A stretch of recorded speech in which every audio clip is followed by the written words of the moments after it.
All right, here we go with social psychology, part 3. We're going to talk about how group influence works here today. First thing we're looking at is something called social facilitation and social loafing. Social facilitation occurs when a group gets together and the productivity of all the members go up. So it's like teamwork. Teamwork makes the dream work type thing. Social facilitation happens when my ability to do something is enhanced because I'm within a group. Social loafing occurs when your production goes down because you think the other members of the group are going to do it for you or are taking care of the situation for you. So this is when you've probably had this happen in a group before. You have a group of 4 people and one person just sits around and does nothing and you get really ticked off at them because they're not doing anything. That's called social loafing, okay? So social loafing there. Social facilitation is when that person in the group is going to improve because they're within that group. Okay, so the next term within groups is something called de-individualization. Now this occurs when you're in a group and you feel like people are looking at you less and less. So the more people that are in a group, the lower your responsibility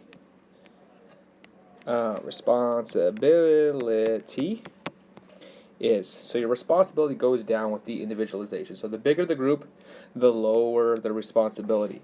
So for instance, if you're in a group and everybody is talking when you're not supposed to be talking during a test, you feel like it's okay for you to talk too because everybody else is doing it. You're in a bigger group. However, if you were the only person in the room and you knew the rules were not to talk, you probably wouldn't talk in that situation because you feel like you have more responsibility to follow the rules because you're the only one there. Whereas in a larger group, that responsibility, personal responsibility, would decrease because you would feel individualized. So de-individualization occurs when there's the bigger the group, the stronger it is, and occurs when you feel like you're kind of blending into the crowd, as it were. All right. Another really interesting thing that happens with groups is called group polarization. So group polarization occurs when two people or two groups having differing views of something have a conversation or have a debate or have an argument, and at the end of that argument they're even more separated than they were when they started, and this happens quite often. Right, polarization, like polar opposites of magnets. Magnets push each other apart. If you have like poles, they push each other apart. Right, the North Pole and the South Pole are the two farthest parts away from each other on the Earth. So think of polarization as far apart from each other.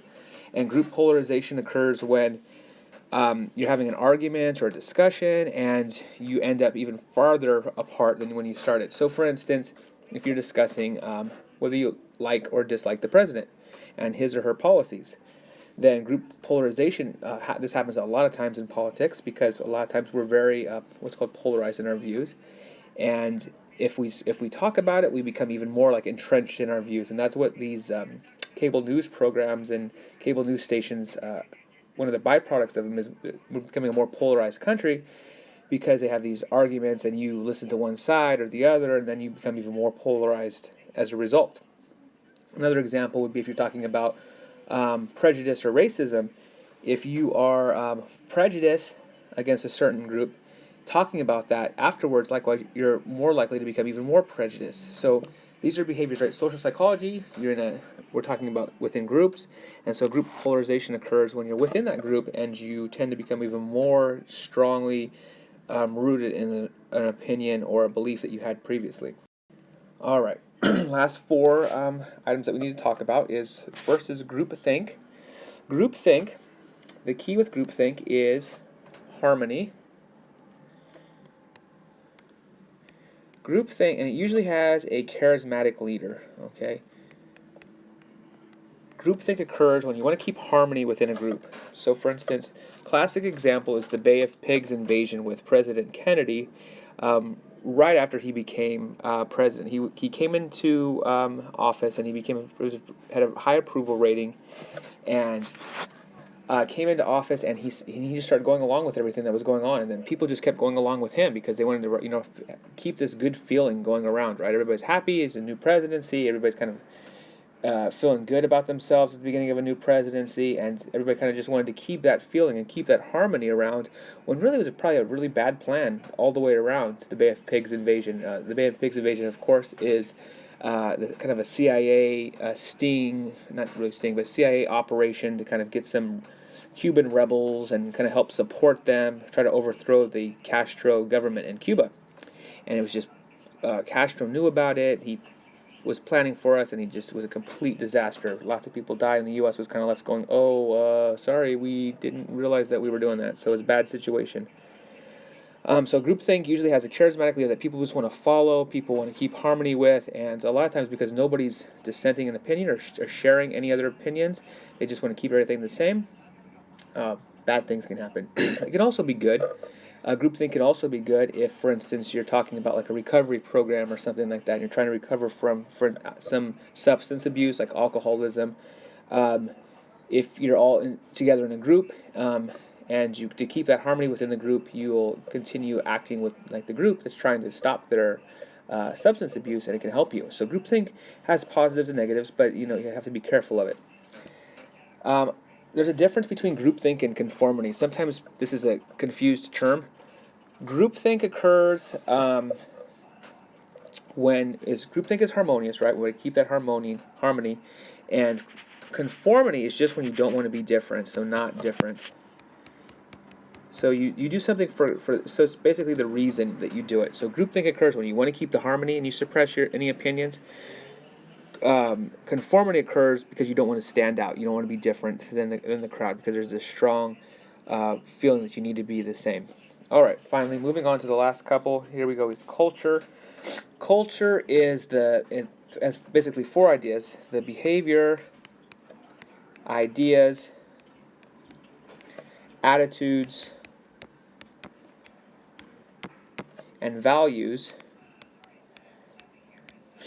of a group, and then they're passed down from one generation to the next.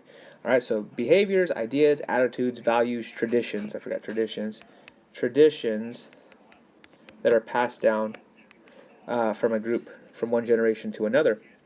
And so cultures have widely varying culture around the world, and that's what makes everything unique. And when these things are passed down from one generation to the next, we say that's their culture. And so a lot of times, if you move to a new country, for instance, your family's culture can sometimes be diluted, or kind of disappear completely, because the key with culture is that's passed down from one generation to the next. And if your attitudes or values or traditions don't get passed down, then that culture kind of falls apart. Within each culture, there's this thing called norms, and norms is just kind of a standard for behavior that the culture has given. So this idea, attitudes, and values, these are what norms. This is what the culture describes as normal. That's okay for you to act. A pretty interesting example of norms is the idea of personal space. In different cultures have a different norm for how much personal space, like the area around you of just empty space that you need to feel comfortable. In a lot of Western societies, North America, the Scandinavian countries, Great Britain, are the highest cultures that need the most space to feel comfortable, whereas some Latin American countries and some Eastern Asian countries, the personal space needed in those cultures is much smaller.